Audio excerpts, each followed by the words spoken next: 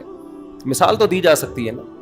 اس سے پتہ ہوتا کیا, میں دیکھتا ہوں جب بھی کوئی آتے ہیں ایک دم آپ کھلکھلا جاتے ہیں, جیسے کسی نے نیمبو چٹا دیا ہو, سستی دور ہو جاتی ہے آپ لوگوں.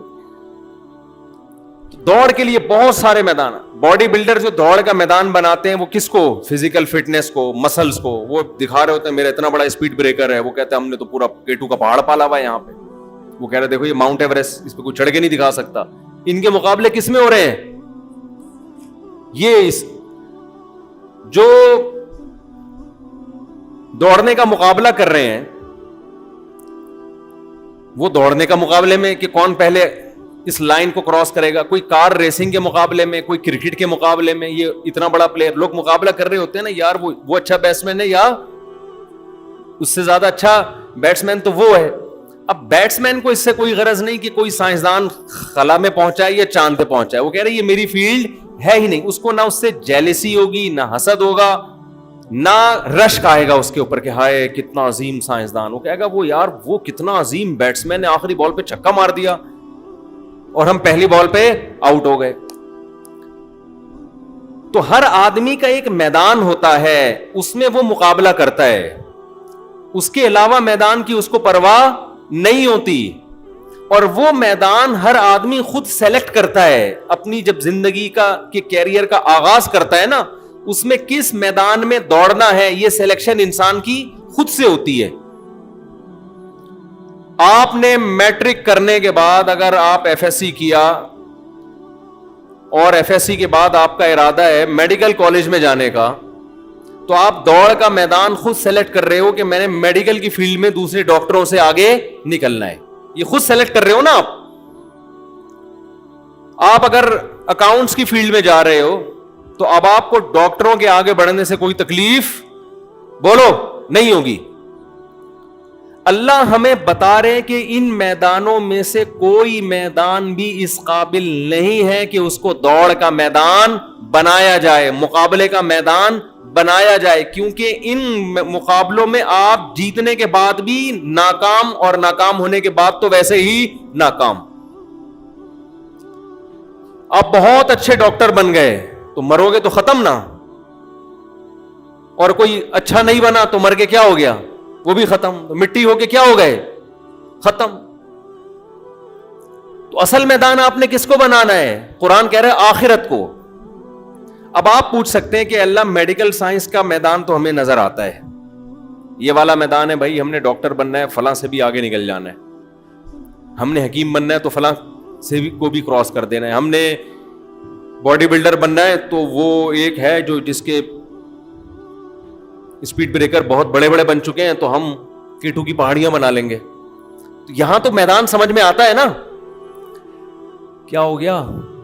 تو آخرت کا میدان کون سا میدان ہے بھائی, اگر ہے تو اللہ ہمیں بتا دے تو ہم چاہو اس میں آگے جائیں گے. تو اللہ نے بتایا وہ میدان کوئی سلیکٹڈ میدان نہیں ہے, انہی میدانوں میں سے کسی بھی میدان کو سلیکٹ کرو اور نیت کیا کر لو, آخرت کی. تو وہ کون سا میدان بن جائے گا, بولتے کیوں نہیں, آخرت بن جائے. اتنی سی بات ہے جو پبلک کی سمجھ میں نہیں آ رہی. یہ قرآن کہہ رہا ہے, یہ پبلک کی سمجھ میں آ نہیں رہی. اتنی سی بات کتنا آسان کر دیا بھائی. اس کا فائدہ یہ ہوگا کہ آپ ہار بھی گئے تو اللہ کی نظر میں جیت گئے, سمجھتے ہو نا. دوسرا فائدہ یہ ہوگا آپ کبھی غلط چیز کو ہدف نہیں بناؤ. مثال کے طور فلم انڈسٹری میں آپ اللہ کے لیے آگے بڑھنے کی کوشش نہیں کرو گے کہ یار وہ اتنا بڑا ہیرو بن گیا تو میں جنت کے حصول کے لیے اس سے بھی بڑا ہیرو بن کے دکھاؤں گا. بھائی ہیرو بننے سے اللہ خوش, ڈاکٹر بننے سے تو ہو جائے گا کہ تو لوگوں کی زندگیاں بچائے گا, ہیرو بننے سے اللہ خوش نہیں ہوگا. ہم جب بچے تھے ٹی وی دیکھتے تھے نا تو بڑے بڑے فلم اسٹار آ کے بتا رہے تھے اللہ کا بڑا فضل ہے کہ اللہ نے مجھے اس مقام تک پہنچایا. ہم لوگ اب تبلیغ والوں سے کچھ اور سنتے تھے کہ ٹی وی دیکھنا حرام ہے, فلموں میں جانا حرام ہے. ہم کہتے تھے یار یہ عجیب قسم کا آدمی, ایک تو گناہ بھی کر رہا ہے, ہمیں بھی گناہگار کر رہا ہے. ہم تو توبہ استغفار کر کے ڈرامہ دیکھ رہے ہو. ڈرامے بھی اس زمانے کے ایسے دوپٹے لیے ہوئے اور اتنی اچھی اچھی باتیں, آدمی مسلمان ہو جائے, کلمہ پڑھ لے, اور اس وقت علماء کہتے تھے وہ حرام ہے. حیرت, یعنی کتنا زمانہ چینج ہو گیا ہے نا. تو ہمارے ایک دوست نے پرانے زمانے کے ڈرامے کا کلپ دکھایا 83 کا, وہ دوست بھی یہاں بیٹھے ہوئے ہیں. اتنی اچھی اچھی باتیں ہو رہی ہیں, ایسا لگ رہا ہے کہ ممبر پہ کوئی بیان کر رہا ہے. ماں بیٹی کو سکھا رہی ہے شوہر کا احترام. عجیب سی بات ہے یا نہیں ہے؟ ماں بچی کو کیا سکھا رہی ہے؟ شوہر کا احترام. ساس سے کیسے بات کی جاتی ہے, تمیز سکھا رہی ہے اس کو. تو یہ چیزیں ہم مارکیٹ میں کیا چل رہی ہیں, شارٹ. تو وہ اس زمانے میں تھے, اس کو ہم سبھی کہتے تھے حرام ہے. اگر وہ زمانہ وہ لوگ یہاں آج کا دور دیکھ لیں تو اس کو شاید کہیں کہ بھئی یہ تو فرض ہیں اس کے مقابلے میں. تو ہم اس وقت یہ دیکھتے تھے, کوئی فلم ایکٹر ہے نا, وہ بتا رہا ہوتا تھا یہ اللہ کا بڑا فضل ہے کہ مجھے اللہ نے یہاں تک پہنچایا. ہم کہہ رہے تھے اللہ کا فضل کہاں سے ہو گیا بھائی تیرے اوپر؟ بھائی یہ تو اللہ کا قہر لگتا ہے یا عذاب لگتا ہے. کیونکہ پاکستان میں نا, میری تو اب ملاقات اداکاروں سے بھی ہوتی ہے, گلوکاروں سے بھی ہوتی ہے, تو کچھ ملاقاتیں کر کے اندازہ ہوتا ہے کہ پاکستان میں گلوکار, فنکار, اداکاروں کو زیادہ, سوائے ان کے جو میرا بیان سن رہے ہیں, ان کے علاوہ کو زیادہ کوئی یہاں پروٹوکول ملتا نہیں ہے. یہ خوشی کی بات ہے, ٹھیک ہے نا. بہت سو کو یہ فیلڈ پھر بالآخر چھوڑنی پڑتی ہے. یہ اللہ کا فضل ہے ہمارے اوپر کہ اللہ نے یہاں روشن مستقبل رکھا نہیں ہے. اور یاد رکھو اس کی ایک پازیٹیو وجہ بھی ہے کہ مسلمان برائی میں اتنا آگے جا نہیں سکتا, لمٹ ہوتی ہے اس کی, وہ نہیں جا سکتا. اس کے لیے بہت کچھ الٹا سیدھا کرنا پڑتا ہے, وہ نہیں کر پاتا. کچھ کر بھی لیتے ہیں. تو جب آپ آخرت کو میدان بناؤ گے تو آپ سب سے پہلے ایسے راستے کو کبھی سیلیکٹ کرو گے ہی نہیں جس سے آخرت کا فائدے کے بجائے نقصان ہو رہا ہے.